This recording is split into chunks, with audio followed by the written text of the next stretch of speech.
Welcome back to Hannity, and we're broadcasting tonight from the Democratic National Convention.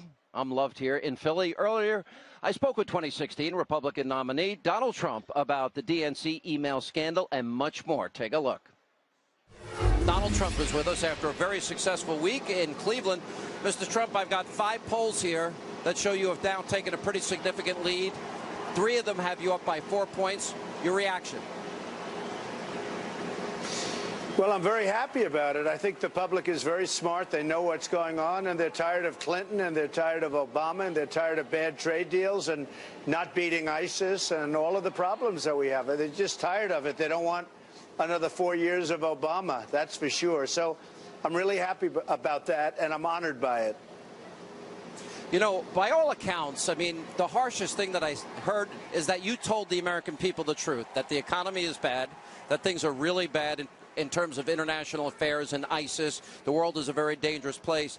And they said, oh, that's dark. They seem to miss that you were offering solutions. But let me play for you a montage. We've got the opening of the DNC. They were chanting Bernie. We've got Bernie supporters booing when Bernie says we should support Hillary Clinton. We got Debbie Wasserman Schultz being booed.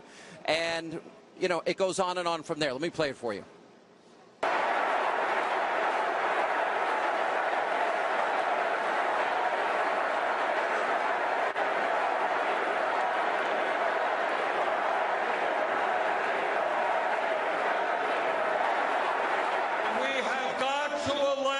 Hillary Clinton and Tim Kaine.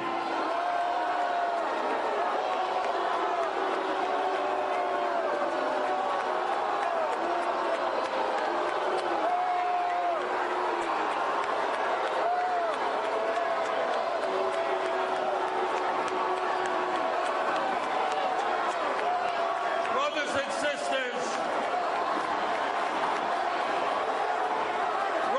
sisters, thank you all so much.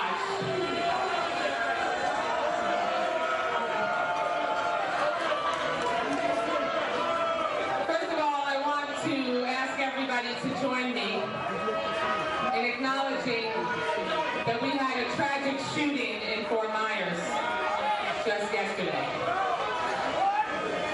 where there were children who were... I don't know anything about these emails. I haven't followed it. But I'm very proud of the campaign that I ran. And I'm very proud of the campaign that Senator Sanders ran. In your view, any effort in the DNC to favor one candidate or another would have been improper? Again, I don't have any information about this, and so I can't answer specifically. What is your reaction, Mr. Trump, to all of this chaos, confusion, booing, and, of course, this whole DNC collusion with Hillary? Well, you know, I just listened to what you had on, and I watched her, listened to her say, gee, I don't really follow the emails, you know, like an innocent lamb, like she doesn't follow the emails. She follows them more closely than you do, Sean. You want to know the truth? She just lies. I tell you, she lies about everything. Even the way she said that, gee, well, I don't follow the emails. It's so important, and she doesn't follow them. You know, just doesn't happen to be up on the subject. She's just a liar. I mean, she's been a liar from day one for many, many years, and people are just wise to her now, I think. And the problem is that Bernie Sanders has lost his energy. He's lost his drive. I think he's exhausted. You want to know the truth. Then who can blame him? Yeah. But I think he's totally exhausted. But I think his supporters are not exhausted. And the supporters are liking what I'm saying in terms of trade, and we're getting ripped off in trade deals and lots of other things. So I think we're going to get a lot of those supporters to come with us. Do you think that Debbie Wasserman Schultz is taking the fall for Hillary, and then immediately after this whole scandal breaks, Hillary goes and hires her and says nothing about the collusion? What is your reaction to that? Well, she was the arm of Hillary. She worked for Hillary, essentially, even though she was, you know, she had that position. And it was a big rig system. I'm the first one to use that term, but it was a rig system. Bernie never had a chance. She was the one that was leading the charge for Hillary. Hillary knew everything that was going on, probably saw most of these emails at some point. And Bernie just, you know, I think he's just tired and exhausted and giving up. I think Bernie's giving up. And, you know, the sad thing is that if he didn't give up, he really would have left a legacy. But now he's leaving a legacy. He did all that work for nothing.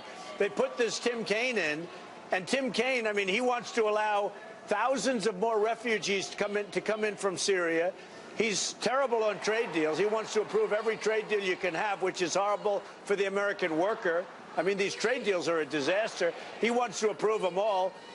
It's like the worst person she could have chosen. You know, it shows bad judgment because from her standpoint, he would be the worst because Bernie had all these votes and now they're all going against her.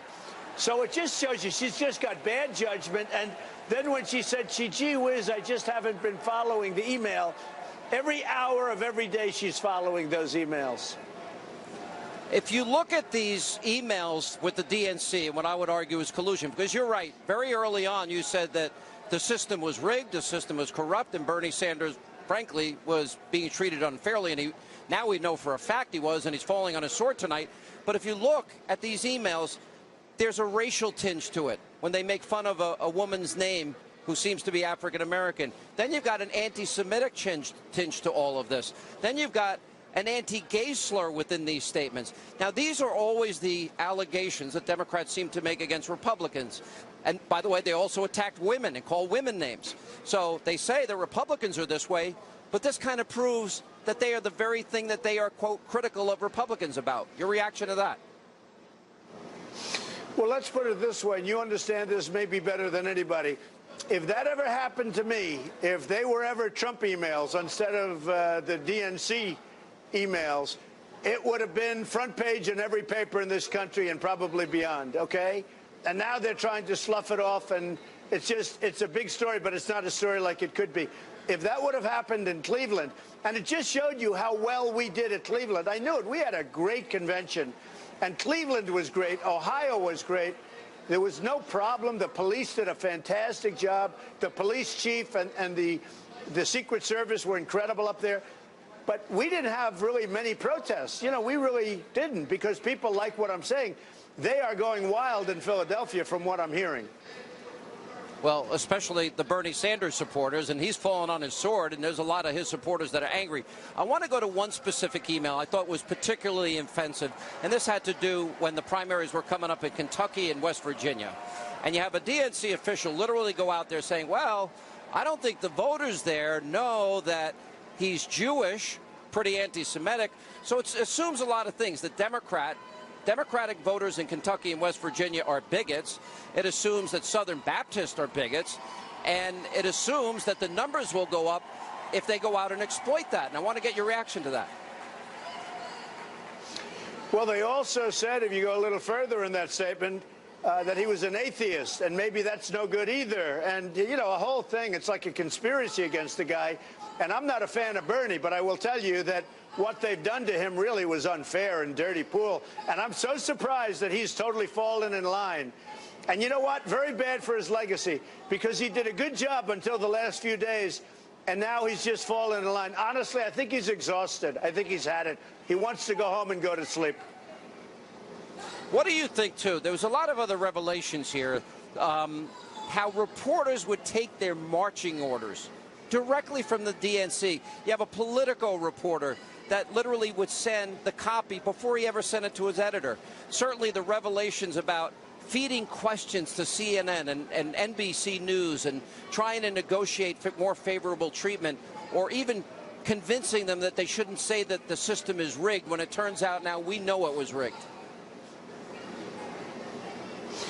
Well, I'm going through it right now. I have a lot of problems with CNN, and it's very unfair and very one-sided, and I have a lot of difficulty with others. I mean, it's so unfair. Look at 60 Minutes. I did 60 Minutes with Governor Mike Pence last week, and they did it this week, and it was such a difference in terms of the tone of the questions and the difficulty of the question. We did great, but they were nasty questions, whereas with Hillary, it was like, and Tim, it was a joke, the questions. It was so easy.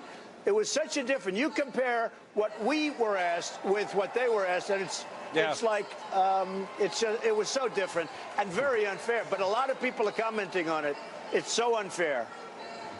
But, you know, but you've been saying that, too. You've been saying the system is rigged. You've been saying Bernie is pretty much getting screwed, that the system is corrupt, and that they are colluding. That turned out to be true. You've talked a lot about the media being in the tank for Hillary. That's proven in these emails. They actually released false information at you that they were going to give to news organizations like Reuters, sending people as fake protesters to different events that you were at. I mean, this is a high level of deception within our media ranks that I think is fairly unprecedented. And even Susan Sarandon said a lot of this seems to be worse than Watergate. And maybe she'll vote for me. I'll tell you what, I have seen it because they send false information out about me all the time. We're constantly correcting it. And a lot of times the media doesn't want to have it corrected. But we're constantly being fed out, from wherever it's coming from. I assume it's them, this false information, and they'll call, and we have to go through hell to show that it's not false, that it's just totally false.